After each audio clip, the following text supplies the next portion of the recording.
How would you feel if I told you that the third movie in this trilogy is actually filming the second one? That's exactly the wild thing Kiarostami does with the third movie. Right from the beginning, the film opens with the main actor, who's supposed to be playing the director, stepping in front of the camera and straight up admitting that he's an actor and that everything we're about to see is a film. He tells us, the audience, that for the next 103 minutes, they're all going to be performing like a play. And let me be honest with you, that's kind of amazing. So first, let's talk about what that even means. Fourth wall. Breaking the fourth wall is when a character in a movie, show, play, or even a book directly addresses the audience, or makes it clear they know we exist. Basically, it's like there's this invisible screen between the story and real life, and suddenly it's shattered. The characters let us know that they're aware this is all a performance. A popular example is Deadpool, where the main character constantly talks to the audience and gives commentary. In theater, it might be an actor performing to the crowd and saying something directly. It makes us feel like we're part of the story, or like the characters have one foot in our world. So right from the opening credits, we see a woman named Shiva, someone who works behind the scenes and shows up a lot in the film. Picks up one of the actors from Where's the Friend's house while driving. That actor, who played the teacher in the original film, gets praised by Shiva for how naturally he acted, and he admits that he's actually a real teacher, and he's basically been playing that same role his whole life. In a way, Kiarostami spoils the whole movie right there. He's already telling us what the film is really about. There's also a second major storyline, this time a romantic one, about two people, Hossein and Tahireh. Originally, Hossein wasn't supposed to be in the movie. Another actor had the role. But as he admits himself, he was way too shy to talk to girls. He kept freezing up and stuttering, so the director had to replace him. Then, when Hossein steps in, a new problem comes up during filming. This time it's Tahireh who won't say her line. So the director ends up asking Hossein directly what's going on. On the way to the tents, where a lot of crew and also Hossein stay overnight, the director asks him about Tahireh and what's going on with her. That's when Hossein starts opening up. He says that long before the earthquake, he used to work in a building across from Tahireh's house. That's where he first saw her, and he liked her right away. But when he proposed, her family turned him down because he didn't own a house. That rejection really hurt him. He tells the director how, since he was a kid, he's always worked in other people's homes, and now, after everything, they're breaking his heart over something like this. It's tough. Then we get a flashback. We see the first time Hossein saw Tahireh and her grandmother at a cemetery, right after Tahireh's parents had passed away. He talks to the grandmother about marrying Tahireh and asking for her blessing, but she immediately shuts him down. That flashback also shows us how Hossein and the director first met, and how their paths crossed. A big part of the film is Kiarostami checking in with people who lived through the earthquake. There's a man named Mr. Bagheri, one of the crew members, who's often seen helping Hossein serve tea. He tells a heartbreaking story, how he lost his wife in the earthquake after 50 years of marriage and raising 6 children together. Despite the director encouraging him to consider remarrying, Bagheri has no interest in it. The next day, while heading to the filming location, they pick up a few women who are going in the same direction. During the ride, the director notices a young woman in the group, someone from the family, and decides he wants to include her in a scene. Not just that, he also comes up with an idea. What if, in alternative, he pairs this new girl with Hossein? Maybe that would ease the tension between Hossein and Tahireh and help them finally get through the scene they've been stuck on. Just something to keep the filming from dragging on forever. If you've seen Life and Nothing More, you know the whole film feels kind of like a memory, a soft recollection, like someone watching a documentary about their favorite movie. Things move forward more or less normally, and eventually they manage to shoot the scene.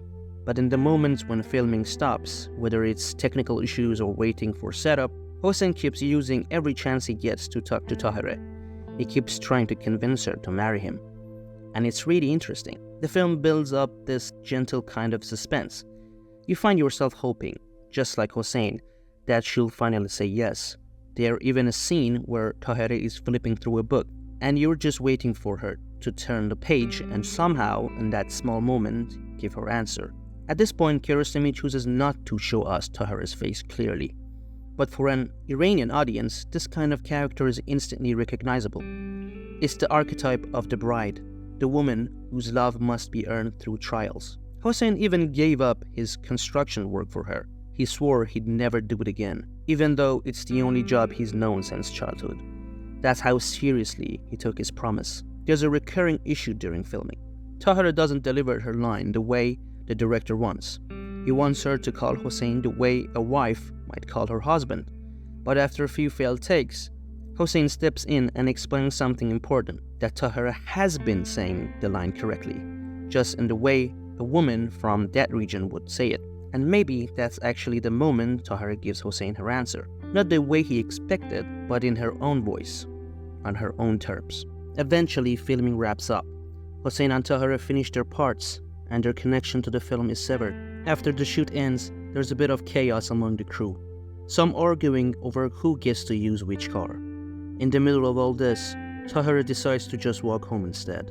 The director subtly gestures to Hossein, and he immediately follows after her. And for almost the next 15 minutes of the movie, we just watch Hossein trying to convince her again. The final minutes of the film are absolutely stunning.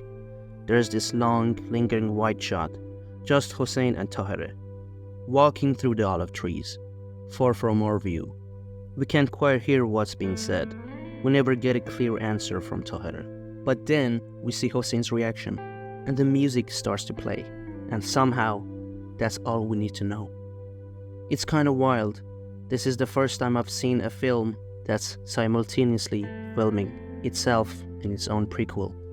Honestly, I'd go so far as to say this movie feels like a healing experience. You could almost label it as a restorative or therapeutic film, like Perfect Days by Wim Wenders, which is one of my favorites. This one had a real therapeutic impact on me too.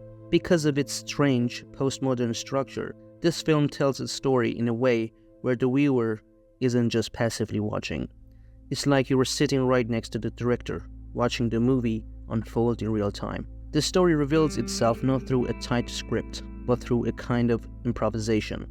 The director inside the film doesn't seem to have a clear plan, and the actors ends up shaping their own roles, bringing piece of themselves into the characters they play. All three films in the trilogy follows a sort of zigzag path, visually and narratively. Each one walks a fine line between fiction and reality. In a way, they're all semi-documentary. In Where's the Friend's House, young Ahmed takes a winding journey to do something simple but deeply meaningful, delivering a notebook to a friend. In Life and Nothing More, it's the director from the first film, now reimagined as the father, who follows a similar path to return to Koker and check in on the people who played in his film after a devastating earthquake. And in Through the Olive Trees, Hossein follows the same zigzag path, but this time it's a journey toward love. Each film is deeply believable. They don't feel like they're crafted to fit into any genre. They feel like life itself, captured in its purest form. At the center of all this, shaping it quietly but masterfully, is the role of the director, especially Kiarostami himself. You could say the trilogy reveals itself like Russian nesting dolls. Each layer you open shows you something deeper. And behind the whole thing, Kiarostami is like the puppet master, guiding this world from behind the camera.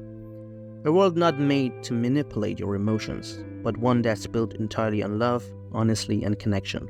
Not a manufactured reality, but a real one. If you enjoyed this video, I've got deep dives on the other two films in the Koker Trilogy, Where's the Friend's House and Life and Nothing More, already up on the channel. I've even put them all together in a playlist, so you can watch the whole journey unfold in order. If you're into films that blur the line between reality and fiction, or just want to explore more of Kiarostami's world, definitely check those out next.